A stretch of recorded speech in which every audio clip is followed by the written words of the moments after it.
Ashquala coming back at you with another lesson, giving all glory, honor, and praises to Yahweh Bashim Yahushai Bashim Chakadash. Double honors to the apostles and the elders of Great Millstone, rule and teach well. Peace, love, salutation to the 1144 first fruit. All right, so this lesson is concerning your zeal, which every bro has a zeal about themselves, especially if they're continuing in this ministry. We all have a zeal. We all have some type of energy or enthusiasm towards our occupation, our job, or what we do, which is preaching His word, teaching, and being a prophet. We have a zeal. All right, now concerning it, I look at zeal as a vitamin, or a vitamin like B12. Okay, matter of fact, let's look up B12 real quick.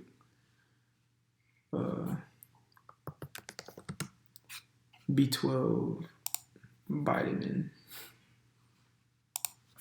Let's do benefits. Because what B12 does, it really converts energy, or your food, into energy. All right, let's see. Let's just go to a random one. I'm not making this a health lesson, just let's see. This is a bad website.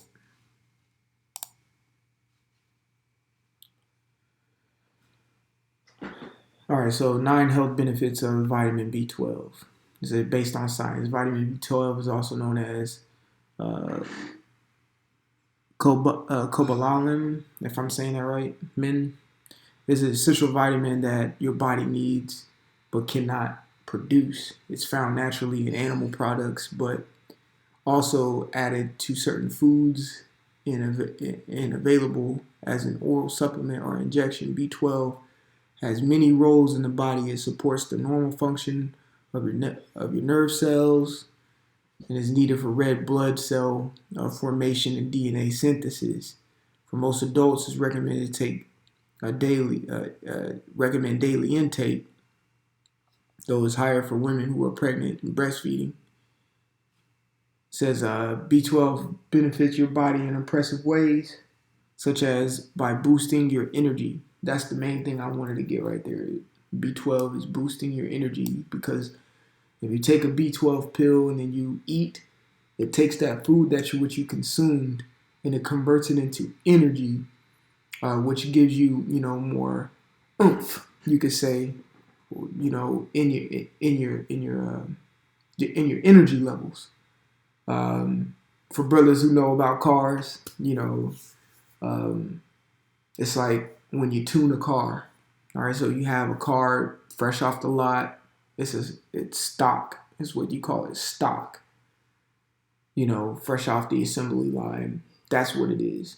But then you take it to a tuner. They crack the ECU, which is pretty much the brain of the car, and open up the car's potential.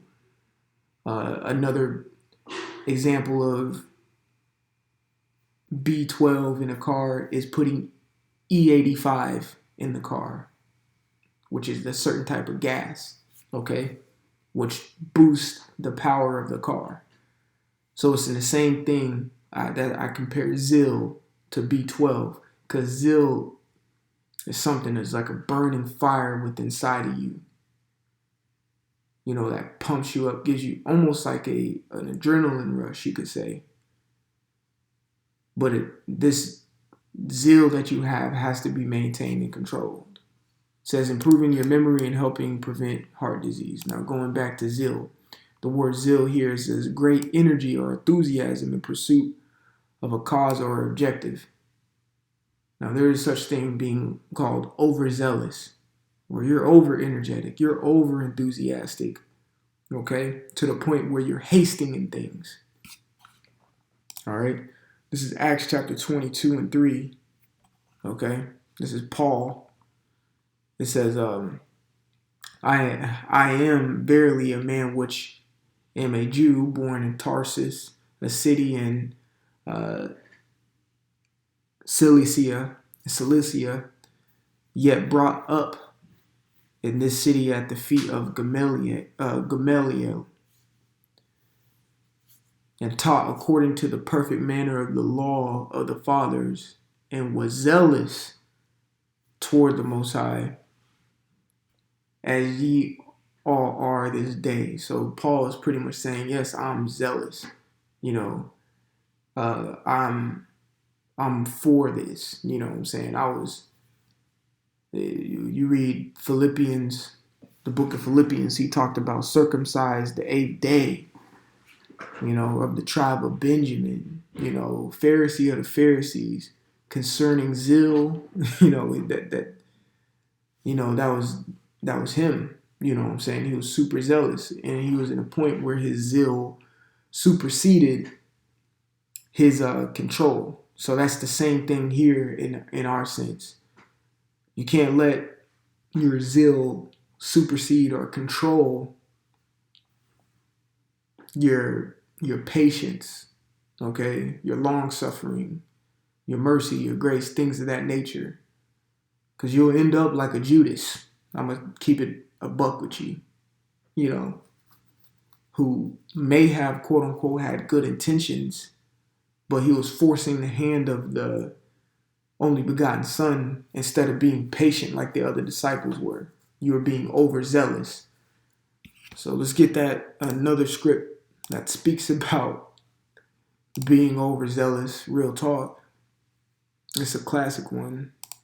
Ecclesiastes chapter 7. Let's see. Bear with me.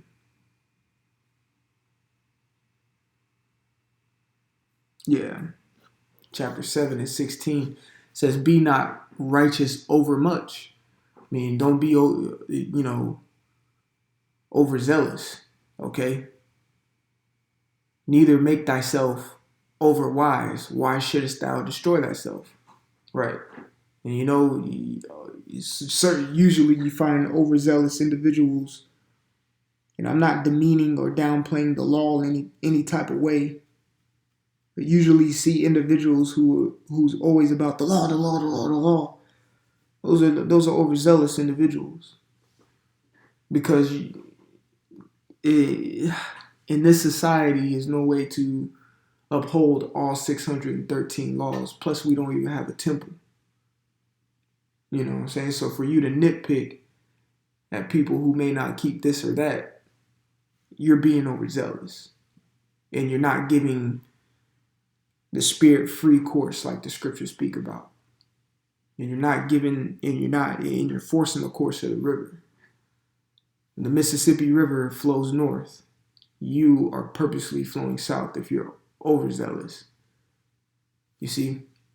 It says, why shouldest thou destroy thyself? Okay? This is 1 Corinthians chapter 14 to 12. Even so ye, for as much as ye are zealous of spiritual gifts, seek that ye may excel to the edifying of the church.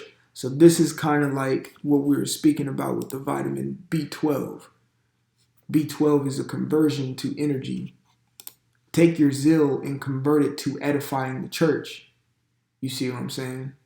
That's a good way to control your zeal. It's a good way to exercise your patience and your mercy and your temperance. What is that, 2 Peter or 1 Peter? I think it's 2 Peter 1.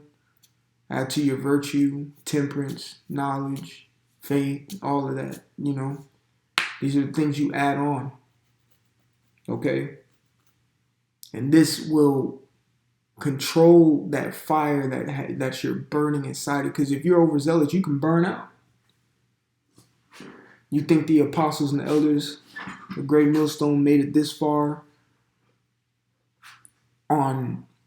with their foot mashed on the pedal? It's like a car. Like, I'm bringing an analogy of a car.